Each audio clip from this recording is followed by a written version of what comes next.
You can almost hear it now, that sharp school bell cutting through the morning chatter, echoing down long corridors polished to a dull shine. Chairs scraped across wooden floors, coats were folded just so, and the faint scent of floor cleaner hung in the air. At first, it all feels strangely comforting, like slipping back into a photograph you once lived inside. This was an ordinary classroom in 1970s Britain, after all, and ordinary days had a reassuring rhythm. But listen a little closer, and the mood begins to change. That bell did more than mark lessons. It signaled expectations, silence, and consequences everyone understood without explanation. You might remember the order, the neat rows, the sudden stillness when an adult entered the room. Yet beneath that familiar calm was a quiet tension, an unspoken awareness of rules that shaped every moment. To understand why it felt normal, we look to understand those classrooms, we have to step back into the Britain that built them. The years after the war were marked by rebuilding, not just bricks and streets, but behavior, values, and order. Schools were crowded, often with 30 or 40 pupils to one teacher, and calm was not a luxury, it was survival. Silence meant learning could happen at all. Authority carried weight in wider society to adults, were rarely questioned whether at home, at work, or in public life, and schools reflected that same structure. Clear rules promised fairness. If everyone followed them, life felt predictable in an unpredictable world.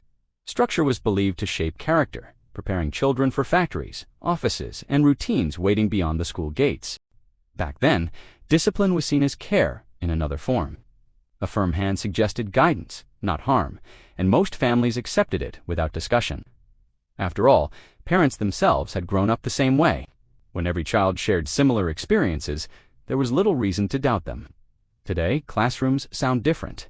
Conversation replaces silence, encouragement replaces correction, and well-being sits alongside achievement. Looking back, it's easy to be surprised. Yet at the time, these methods felt ordinary, even sensible. And that shared acceptance explains why few people questioned practices that would later fade away. That quiet consensus shaped generations, embedding habits so deeply that change, when it finally came, felt less like rebellion and more like a gentle turning of attitudes everywhere. Some memories return not as images, but as feelings. The steady tick of the classroom clock, chalk dust floating in thin afternoon light. The uneasy awareness that at any moment your name could be called.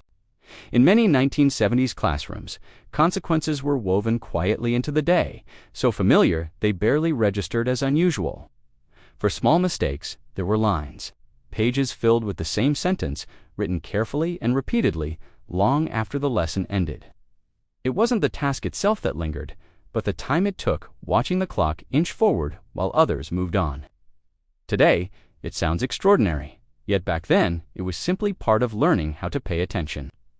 Sometimes, a pupil was asked to stand apart from the rest, not removed entirely, just placed slightly aside, visible but separate. The room seemed larger then, silence heavier, every shuffle amplified. No explanation was needed. Everyone understood what it meant to be singled out, and everyone hoped it wouldn't be them next. Public correction carried its own weight. A mistake read aloud, a reminder delivered in front of the class, faces forward, eyes down.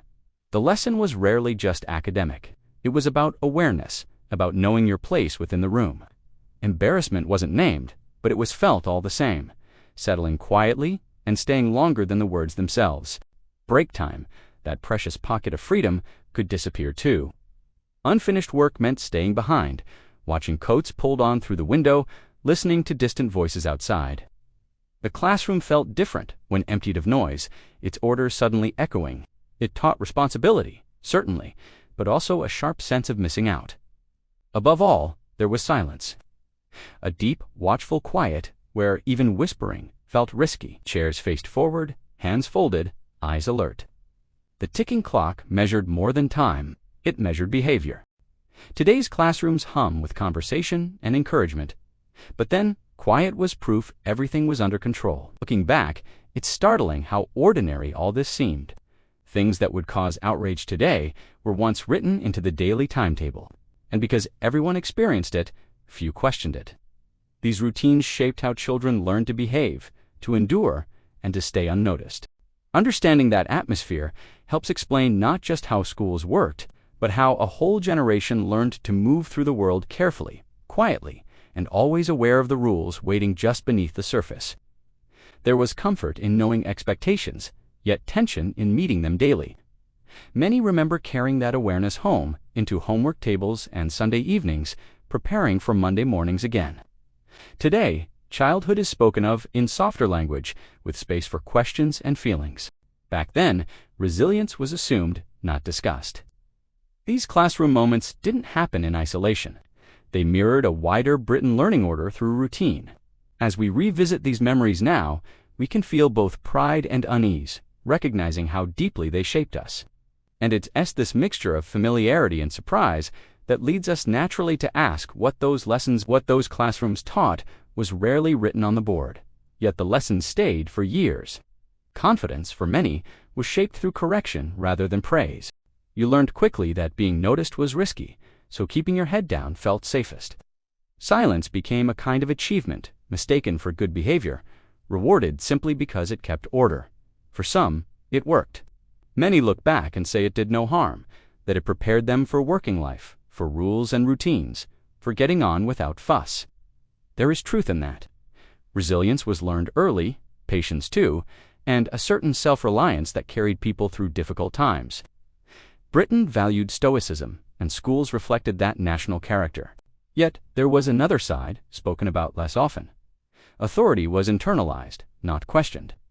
Fear, never named, quietly guided behavior. Children learned to read a room instantly, to sense mood and expectation before speaking.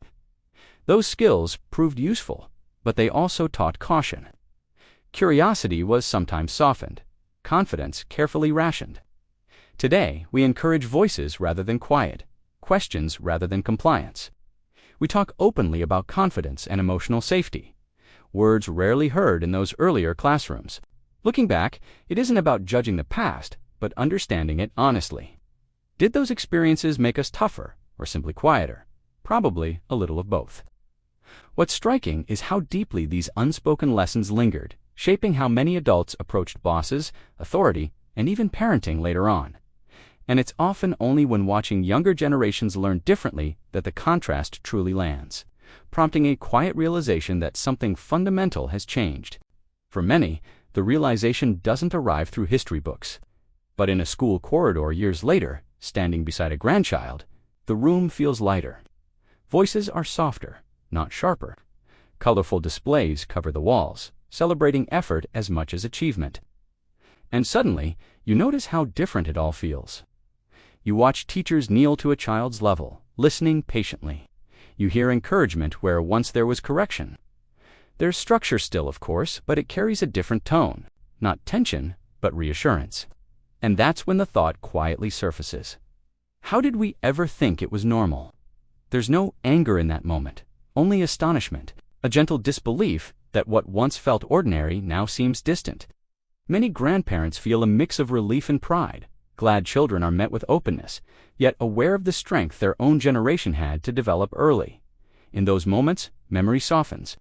The classrooms of the past don't vanish, but settle into a longer story. Watching younger generations learn differently doesn't erase our experiences. It reminds us that change, when it comes gently, can be progress worth noticing, and a sign that everyday life can grow kinder over time without losing lessons learned before. Looking back, it's clear that discipline never vanished from British classrooms. It simply changed shape. What once relied on silence and certainty now leans toward understanding and trust. The shift mirrors a wider change in society, from unquestioned authority to shared responsibility. Every generation believes its childhood was ordinary until time proves otherwise. These memories matter because they remind us how quickly norms can fade and how deeply they shape us while they last. Perhaps the real invitation is this: pause, revisit your own school days, and notice not just what happened, but how it made you feel today now.